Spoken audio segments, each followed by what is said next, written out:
Assalamualaikum warahmatullahi wabarakatuh.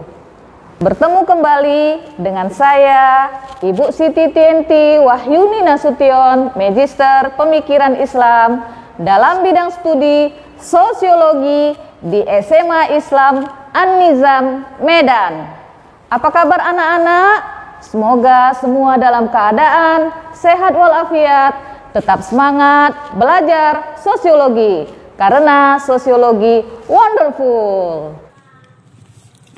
Sekarang kita membahas akibat ketimpangan sosial yang berikutnya ya, yaitu kemiskinan.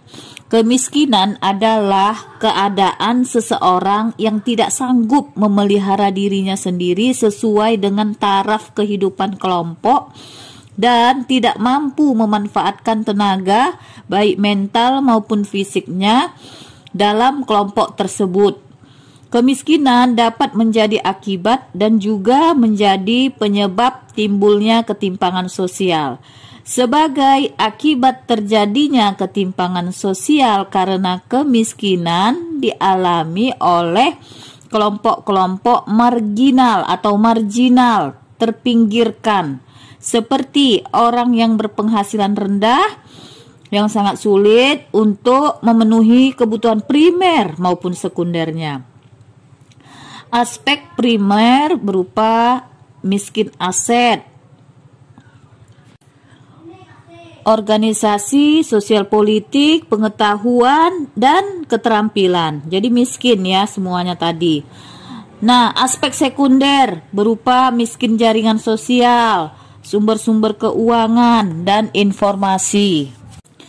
Nah, anak-anak ibu semuanya, dimensi kemiskinan manifestasi dalam bentuk kekurangan gizi, air bersih, perumahan sehat, pelayanan kesehatan, dan pendidikan.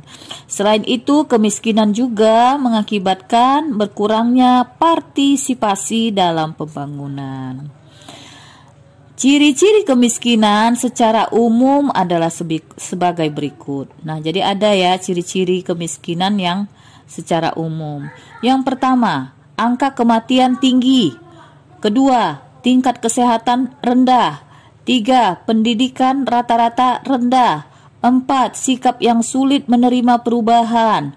Dan yang kelima, mata pencarian rendah dengan penguasaan teknologi yang rendah.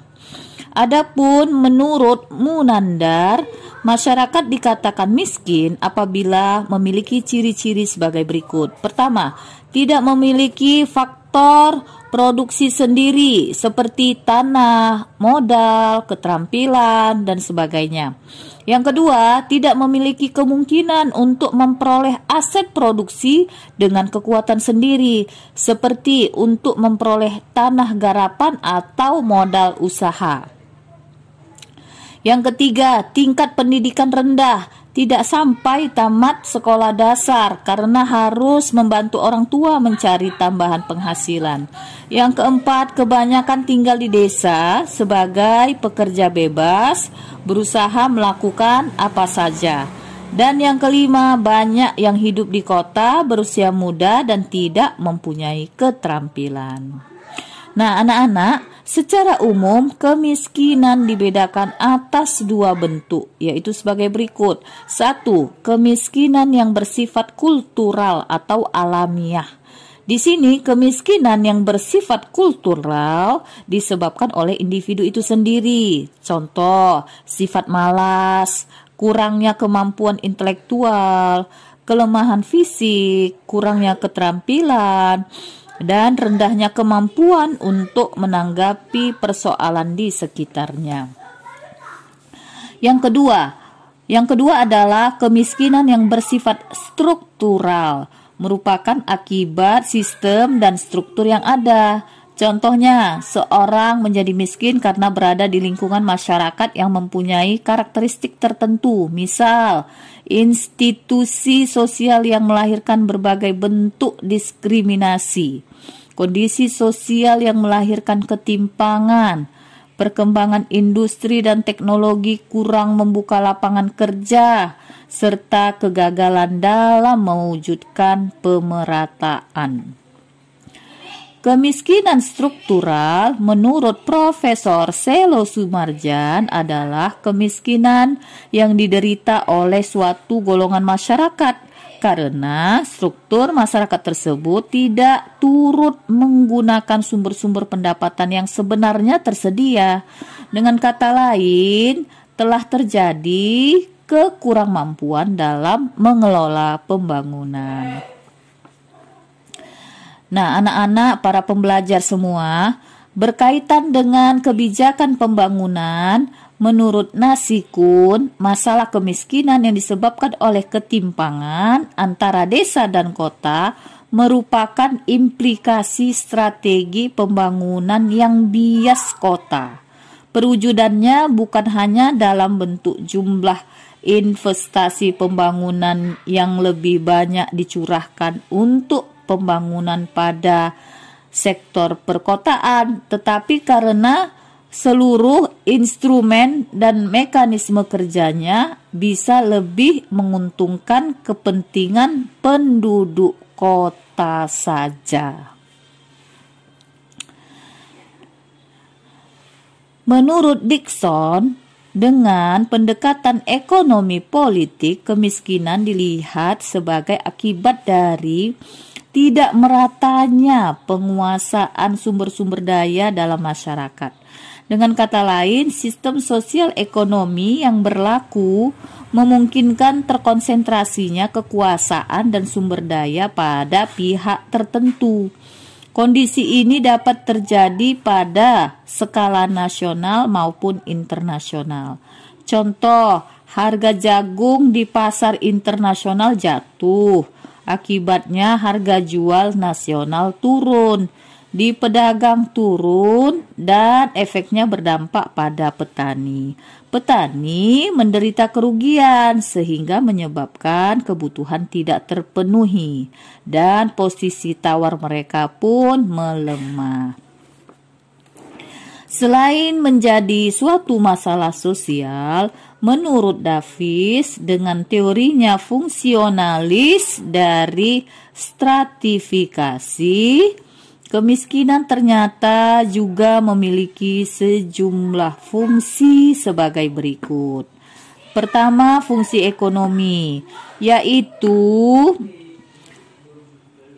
menyediakan tenaga untuk pekerjaan tertentu, menimbulkan dana sosial, membuka lapangan kerja baru, dan memanfaatkan barang bekas. Itulah pemulung. Yang kedua, fungsi sosial, yaitu menimbulkan altruisme atau kebaikan spontan dan perasaan sebagai sumber imajinasi kesulitan hidup bagi si kaya, sebagai ukuran kemampuan bagi kelas lain, dan memicu munculnya badan amal. Yang ketiga, fungsi kultural, yaitu sebagai sumber inspirasi kebijakan teknokrat dan serta memperkaya budaya saling mengayomi antar manusia. Dan yang keempat, fungsi politik, yaitu berfungsi sebagai kelompok gelisah atau masyarakat marginal. Akibat ketimpangan sosial berikutnya adalah kemerosotan moral. Kemerosotan moral muncul sebagai akibat ketimpangan sosial yang tidak hanya dilakukan oleh kelompok yang kurang mampu, tetapi juga kelompok masyarakat yang terpenuhi segala kebutuhannya atau mampu. Hal ini dipicu oleh berkembangnya sikap individualistis dan materialistis. Bagi kelompok masyarakat kelas atas atau mampu secara ekonomi, kemerosotan moral berupa sikap kurang peduli terhadap sesama. Kadang mereka menganggap kelompok marginal dapat dipermainkan kehidupannya. Mereka menganggap uang dan kekuasaan adalah segala-galanya. Sikap individualistis dapat menghilangkan rasa peduli terhadap nasib orang lain, bahkan dapat merugikan orang lain. Bagi kelompok kelas 2 atau kurang mampu secara ekonomi, kemerosotan moral dapat dipicu oleh ketidakmampuannya dalam memenuhi kebutuhan primer dan sekundernya. Akibatnya mereka terpaksa menjalankan hidup dengan segala cara, bahkan terkadang melanggar aturan atau norma yang berlaku, misalnya melakukan pencurian, penipuan, dan prostitusi. Akibat ketimpangan sosial yang terakhir yang kita bahas pada kesempatan ini adalah pencemaran lingkungan alam. Pencemaran lingkungan alam adalah rusaknya tata lingkungan yang disebabkan oleh ulah manusia. Rusaknya lingkungan karena faktor alam akan diperbaiki kembali secara alami. Sebagai contoh, gunung meletus. Abunya dapat menyuburkan tanah di sekeliling gunungnya kan. Namun pencemaran lingkungan karena ulah manusia sangatlah sulit diperbaiki apabila manusia tidak cepat sadar untuk menghentikannya. Penggundulan hutan yang dilakukan manusia dapat mengakibatkan kerusakan lingkungan flora, fauna yang sangat parah, seperti berubahnya hutan menjadi gurun pasir dan matinya flora dan fauna yang hidup di hutan. Kelompok tidak mampu atau miskin terpaksa merambah hutan lindung untuk memenuhi kebutuhan hidupnya, sedangkan kelompok kaya bisa jadi membabat hutan karena keserakahannya. Demikian pembelajaran kita pada hari ini. Semoga kita dapat memahaminya dengan baik. Wabillahi taufik wal hidayah. Assalamualaikum warahmatullahi wabarakatuh. Demikian pembelajaran hari ini. Sampai jumpa di video pembelajaran berikutnya. Jangan lupa like, comment, and share video ini. SMA Islam An-Nizam, unggul, cerdas, islami. Assalamualaikum warahmatullahi wabarakatuh.